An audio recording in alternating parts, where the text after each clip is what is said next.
Yəni üçüncü tapşırığa baxaq. Buralara bir də nöqtə nöqtə. Nöqtələrin yerinə elə söz yazılmalıdır ki, həmin cümlənin əmr cümləsi olduğunu əminliklə qeyd edə bilək.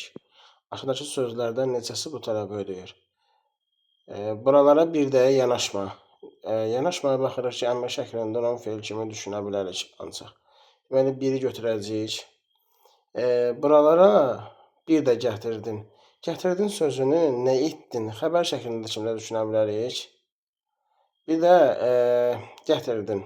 Əmr şəklində də düşünə bilərik. Deməli, bu ikinə çıxırıq. Qayıtmayaq. Qayıtmayaqda birinci şəxsin cəmində olanda biz bilirdik ki, əmr şəkli ilə arzu şəkli bir-birinə oxşuyur. Bunu arzu kimi də düşünə bilərik. Ona görə üçü də çıxırıq. Köçək. Köçək sözündə yenə birinci şəxsin cəmində olduğu kimi onu əmr də düşünə bilərik, arzu da düşünə bilərik. Ona görə 4 də çıxırıq. Baxsana. Burada sana ədatın görürüksə, deməli, bu əmr şəklində işlənə biləcək.